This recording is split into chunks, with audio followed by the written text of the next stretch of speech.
नमस्कार, आदाब, मैं शरी यासिर। स्वागत है आप सभी का सियासत टीवी के हिंदी समाचार में। सबसे पहले देखते हैं टाइम्स। कांग्रेस का पलटवार। राहुल गांधी ने कहा है कि बीजेपी सांसदों ने हमारे नेताओं को संसद में जाने से रोका। किरण रिजिजू बोले, संसद कोई पहलवानी की जगह नहीं, हमारे सांसद राहुल गांधी पर हाथ उठा देते तो क्या होता। पीएम मोदी ने चोटिल सांसदों को किया फोन। खड़गे बोले, मेरे साथ हुई धक्का मुक्की की हो जांच। केजरीवाल ने नीतीश कुमार और चंद्रबाबू नायडू को लिखा पत्र, कहा बाबा साहब को चाहने वाले बीजेपी का नहीं कर सकते समर्थन।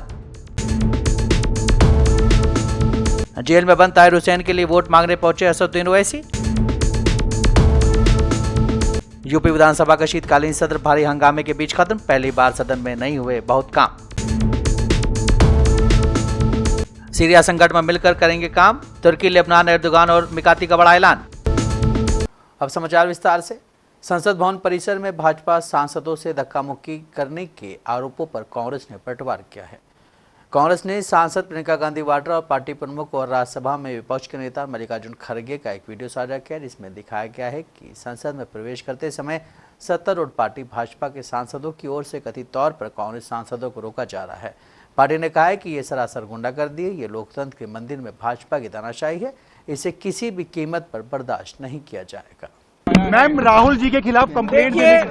राहुल जी बी.आर. अम्बेडकर जी की फोटो लेकर शांतिपूर्वक जय भीम के नारे को बोलते हुए संसद में जा रहे थे। संसद में जाने से किसने रोका? आप देख लीजिए। हम इतने दिनों से प्रोटेस्ट कर रहे हैं, साइड में प्रोटेस्ट कर रहे हैं, जो भी आ रहा है जा रहा है, उसको पूरा रास्ता है।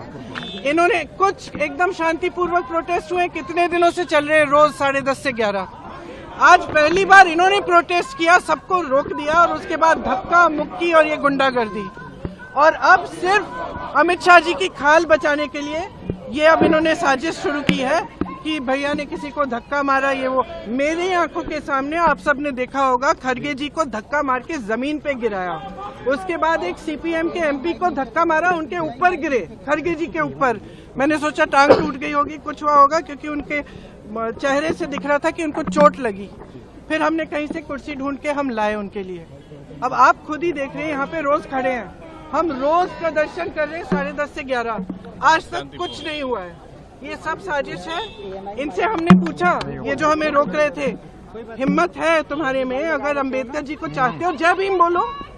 जय भीम का नारा क्यों नहीं निकल सकता इनके मुंह से? ये कह रहे सर पैसेज नारा क्यों नहीं? कौन सा पैसेज? आपने खुद देखा, हमारे सामने सारे खड़े थे और हमने कुछ कहा भी नहीं। हम सिर्फ अपना नारा लगाते रहे, सिर्फ अपने संविधान के लिए लड़ते रहे। अगर आप सोचते, अगर इस देश की जनता सोच रही है कि ये लोग संविधान की रक्षा करेंगे, अगर आज भी इस देश की जनता किसी भी कंफ्यूजन में है, तो कंफ्यूजन दूर हो जाए। इनकी असली जो भावना है वो निकल गई अमित शाह जी की बातों में। इनकी असली भावना आज आपको दिख गई यहाँ पे, जहाँ पे ये हिंसक भावना रख रहे हैं। इनके मुंह से जय भीम निकल भी नहीं सकता। मैं इनको चैलेंज करती हूँ, बीजेपी की एमपी से, यहाँ खड़े होके जय भीम बोले।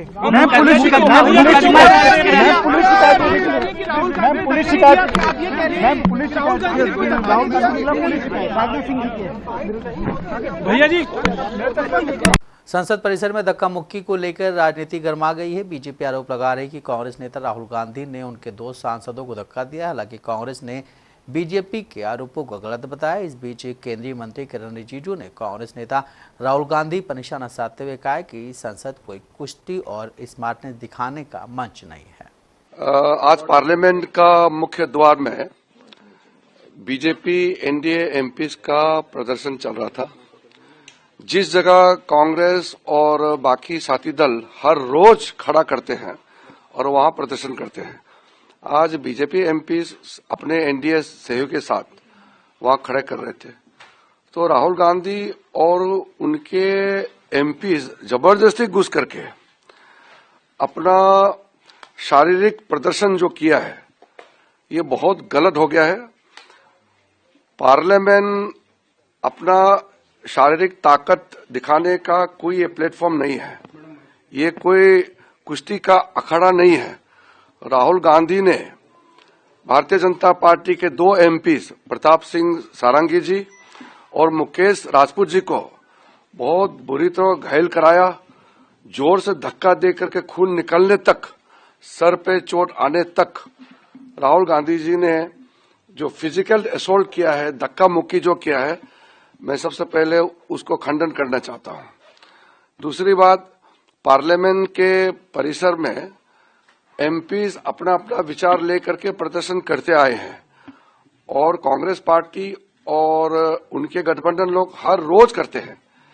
आज इस सत्र का पहली बार एनडीए के एमपीज ने प्रदर्शन इसलिए किया क्योंकि कांग्रेस पार्टी ने बाबा साहब भीमराव अंबेडकर को आजादी के समय से लेकर के अभी तक जो अपमानित करने का सिलसिला जारी रखा और फिर झूठ बोल करके पार्लियामेंट और पार्लियामेंट के बाहर अमित शाह जी का पूरा भाषण का छोटा सा 10-12 सेकंड क्लिप दिखा करके जो भ्रमित करने का कोशिश किया, उसका खिलाफ एनडीए एमपीज का प्रदर्शन चल रहा था।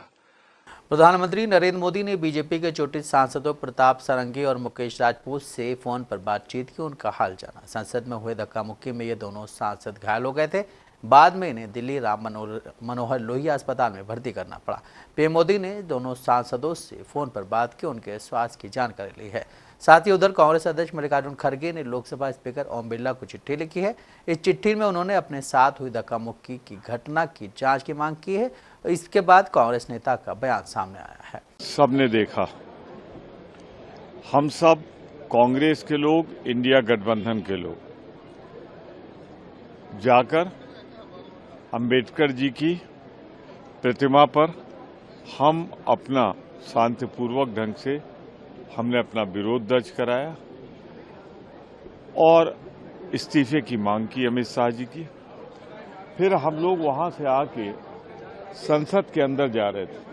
भारतीय जनता पार्टी ने यहां पर सारा रास्ता रोक लिया, किसी को अंदर आने नहीं दिया।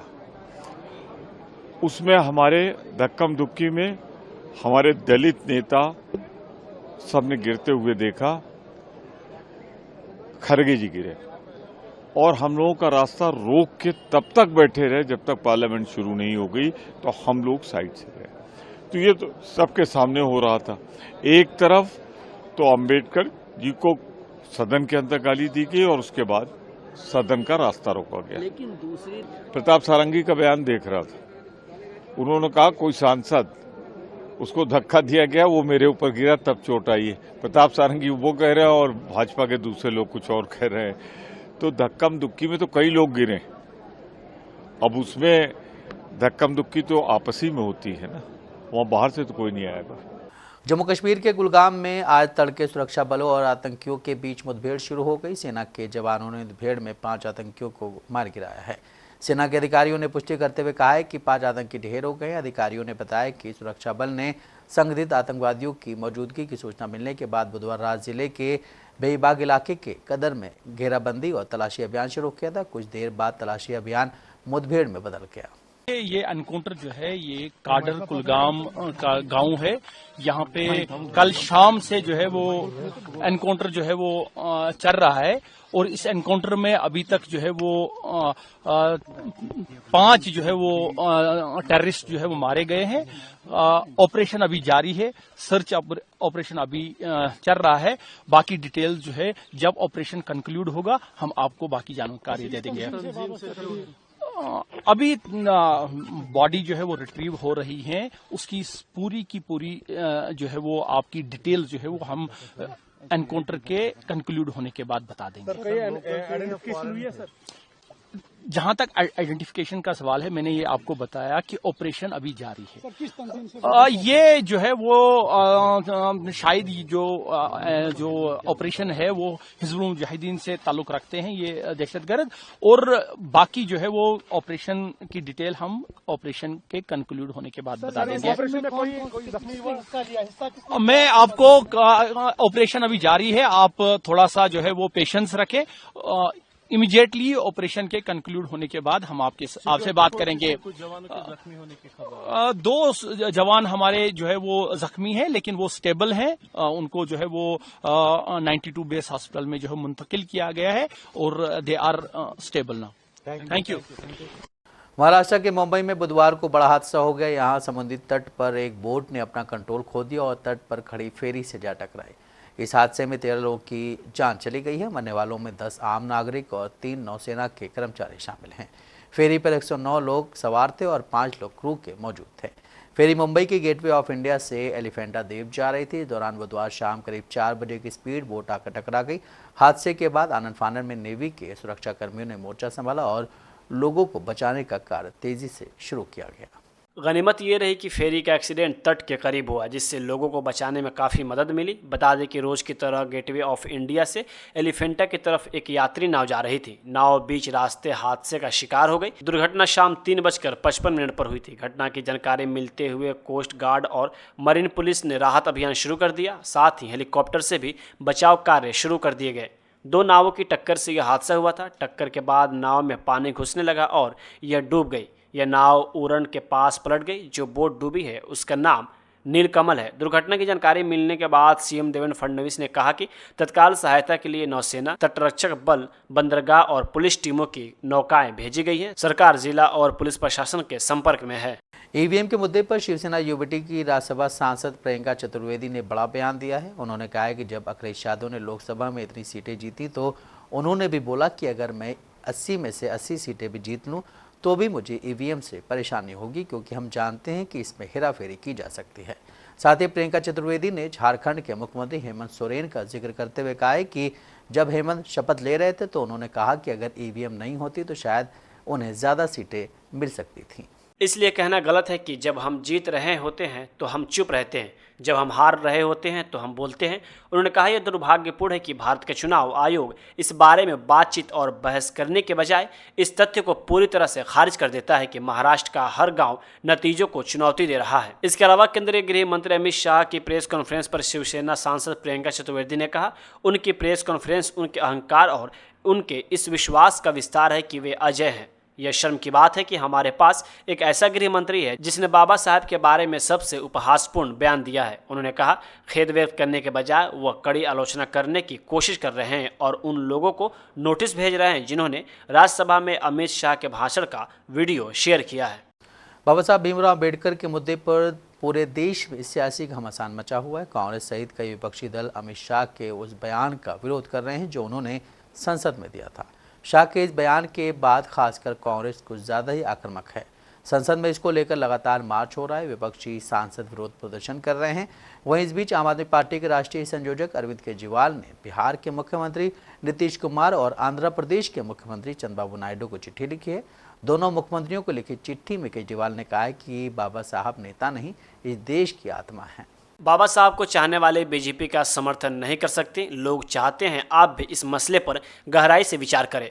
दरअसल बाबा साहब अंबेडकर के मुद्दे पर आज यानी गुरुवार को भी संसद में जबरदस्त हंगामा हुआ। संसद परिसर में इसको लेकर धक्का मुक्की की गई। इस धक्का मुक्की में बीजेपी सांसद प्रताप चंद्र सारंगी गिर गए। उनके आंख में चोट लग गई। उन्हें अस्पताल ले जाया गया। आपको बता दें कि अमित शाह ने संसद में कहा था कि अब यह एक फैशन हो गया है, अंबेडकर अंबेडकर। अगर इतना नाम भगवान का लेते तो 7 जन्मों तक स्वर्ग मिल जाता। अमित शाह के इस बयान पर कांग्रेस अध्यक्ष मल्लिकार्जुन खड़गे ने कहा कि अमित शाह को देश से माफी मांगनी चाहिए। बाबा साहब भगवान से कम नहीं है, वह दलितों आदिवासियों के मसीहा थे। शाह ने बेहद घृणा बात की है। इससे जाहिर होता है कि बीजेपी और आरएसएस के नेताओं के मन में बाबा साहब अंबेडकर जी को लेकर बहुत नफरत है। नफरत ऐसी है कि उनके नाम तक से इनको चिढ़ है।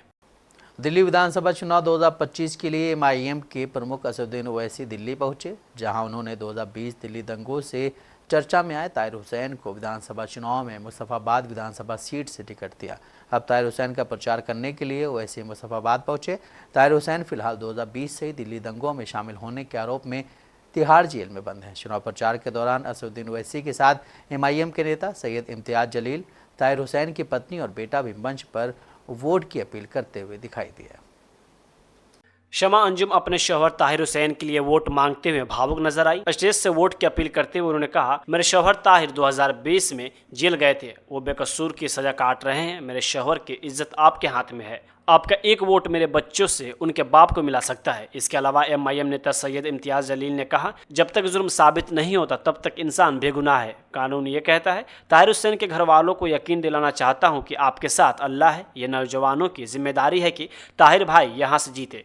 एक बाप जेल में है, बच्चे रोज इंतजार कर रहे हैं कि वो बाहर आएंगे। मुस्तफाबाद की कैसी कैफियत है मैं सुनना चाहता हूं। ताहिर हुसैन के मुस्तफाबाद से चुनावी मैदान में उतरने को लेकर जलील ने कहा, आग सीने में बड़ी तेज जला रखी है। इलेक्शन में मेरी मौजूदगी ने सबकी नींद उड़ा रखी है। सीना चौड़ा करके ताहिर हुसैन विधानसभा में बैठेगा, ऐसा भी एक दिन आएगा।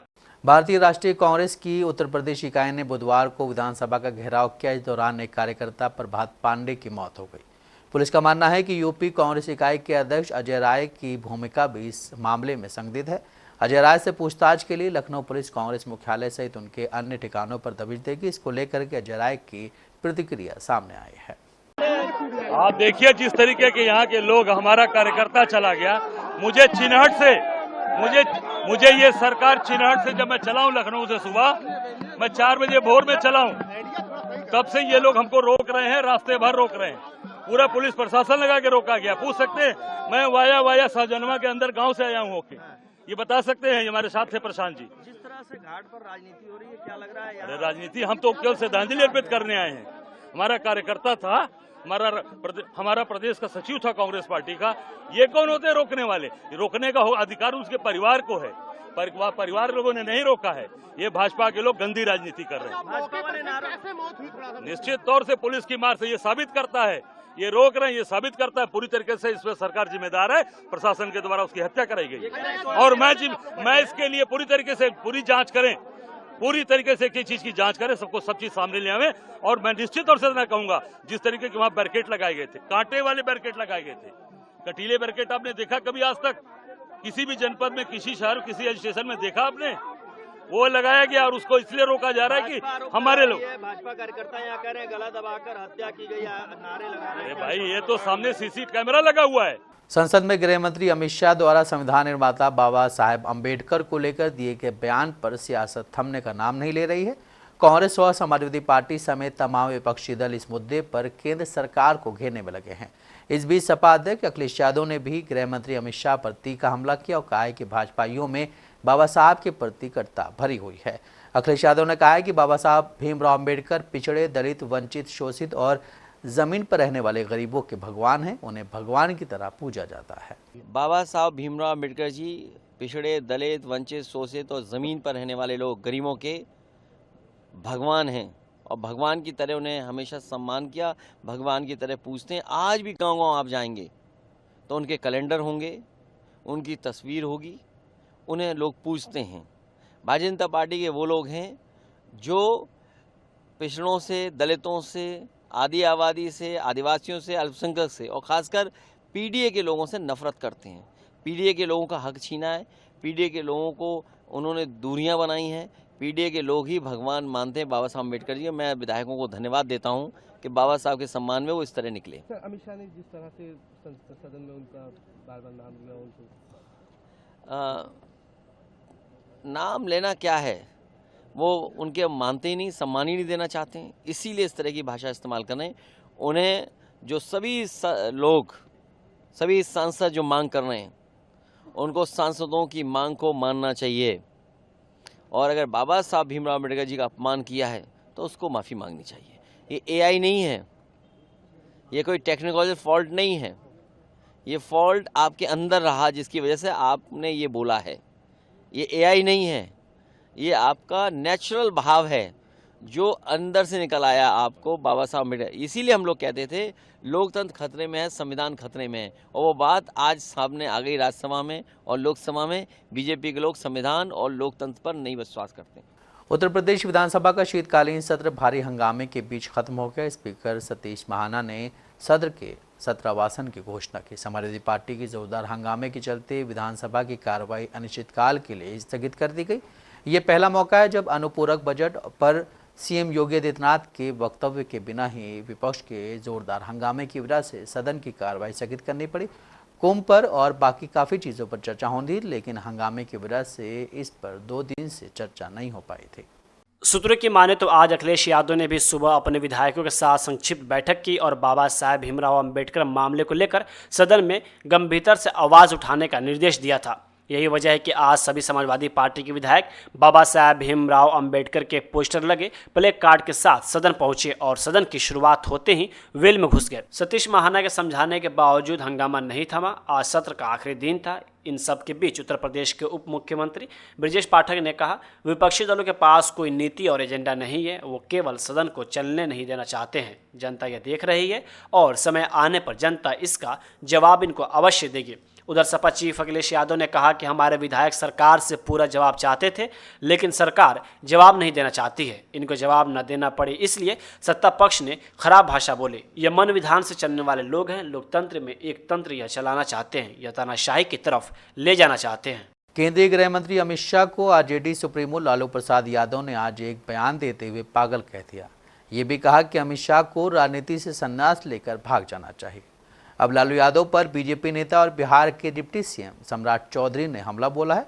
उन्होंने कहा है कि लालू यादव राजनीतिक तौर पर एक चोर की तरह साबित हुए हैं। सम्राट ने कहा कि अमित शाह के ऊपर लालू प्रसाद यादव क्या बोलेंगे, यह तो बिहार के खजाने चोरी करने वाले चोर हैं। लालू यादव ने बिहार के लोगों का पैसा चोरी किया है। लालू यादव एक पंजीकृत अपराधी हैं जो देश के गृह मंत्री को गाली दे रहे हैं। लालू यादव जैसा अपराधी जिस राज्य में रहेगा उस राज्य का कभी भला नहीं हो सकता है। यह बिहार का दुर्भाग्य है कि लालू जैसे राजनेता को बिहार को झेलना पड़ा है। सम्राट चौधरी ने आगे कहा कि लालू यादव जेल से बीमार होने की बात कहकर बाहर आए हैं और बाहर में राजनीति करके लोगों को गाली देने का काम कर रहे हैं। बिहार की राजनीति में लालू प्रसाद यादव एक बदबुआ दाग है, लोकतंत्र के हत्यारे हैं। 90 के दशक में लालू कहते थे रानी के पेट से राजा पैदा नहीं होता। पहले उन्होंने रानी को लाया, फिर राजकुमारी, फिर राजकुमार और अब लालू यादव किसको लेकर आएंगे? अंबेडकर का सपना पूरा करने वाले नरेंद्र मोदी हैं। एक रिपोर्ट के मुताबिक अफगानिस्तान में इन दिनों सड़क हादसे लगातार देखने को मिल रहे हैं। हर रोज किसी न किसी हादसे में कोई न कोई अपनी जान गंवा रहा है। अफगानिस्तान में 2 सड़क हादसे में 50 लोगों की मौत हो गई। वहीं 76 से ज़्यादा लोग अभी भी घायल हैं, जिनका अस्पताल में इलाज चल रहा है। वहीं कुछ गंभीर लोग आईसीयू में भी भर्ती हैं। गजनी प्रांत के गवर्नर के प्रवक्ता ने कहा कि बुधवार देर रात काबुल कंधार राजमार्ग पर एक यात्री बस और एक तेल टैंकर के बीच टक्कर हुई, जिसमें कई लोग झुलस गए। दूसरा उसी राजमार्ग के एक अलग क्षेत्र में था जो अफगान राजधानी को दक्षिण से जोड़ता है। उमर ने कहा कि घायलों को गजनी के अस्पतालों में ले जाया गया है और अधिकारी शवों को परिवारों को सौंपने की प्रक्रिया में है। अधिकारी गंभीर स्थिति वाले मरीजों को काबुल रेफर कर दिया है। उन्होंने बताया कि हताहतों में महिलाएं और बच्चे भी शामिल हैं। दूसरी घटना गजनी के अंदार जिले में हुई, जहां एक बस एक बड़े ट्रक से टकरा गई। इस हादसे में भी कई लोगों की जान गई है और दर्जनों लोग घायल हुए हैं। हादसों के तुरंत बाद राहत और बचाव दल मौके पर पहुंची और घायलों को नजदीकी अस्पतालों में भर्ती कराया गया।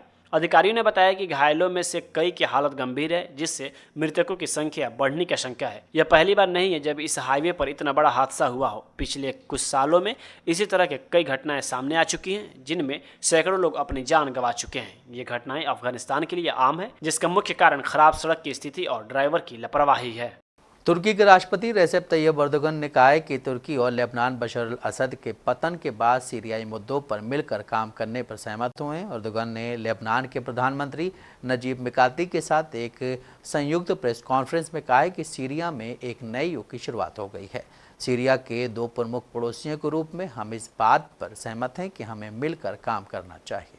तुर्की के राष्ट्रपति ने कहा सीरिया की स्थिरता क्षेत्र की स्थिरता के लिए महत्वपूर्ण है। उन्होंने इस बात पर जोर दिया कि युद्धग्रस्त सीरिया का पुनर्निर्माण दोनों देशों के लिए सर्वोच्च प्राथमिकता होगी। एक न्यूज रिपोर्ट के मुताबिक एर्दोगान ने कहा कि लेबनान के खिलाफ इजरायली हमले कोई नई बात नहीं है और देश पिछले कुछ वर्षों से इसी तरह के हमलों का सामना कर चुका है। एर्दोगान ने आगे कहा कि तुर्की इजरायल के हमलों के खिलाफ लेबनान के पक्ष में खड़ा रहेगा। उन्होंने इजरायल द्वारा युद्ध विराम समझौते के प्रति प्रतिबद्धता की जरूरत पर बल दिया। मिकाती ने हाल के महीनों में इजरायल के साथ युद्ध के दौरान लेबनान को समर्थन के लिए एर्दोगान को धन्यवाद दिया। उन्होंने सीरिया की राजनीतिक उथल पुथल का फायदा उठाने और सीरियाई भूमि पर अपने कब्जे का विस्तार करने के लिए इजरायल की निंदा की और इस बात पर जोर दिया कि इससे रोकने के लिए इजरायल पर दबाव डालना चाहिए। लेबनानी प्रतिनिधिमंडल का नेतृत्व कर रहे मिकाती बुधवार को तुर्की पहुंचे, जहां उन्होंने एर्दोगान और तुर्की के अधिकारियों के साथ क्षेत्र में नवीनतम घटनाक्रम और द्विपक्षीय संबंधों पर चर्चा की। हिंदी समाचार यहीं समाप्त होता है। मुझे दें इजाजत। बाकी खबरों के लिए अपने रहें सियासत टीवी के साथ।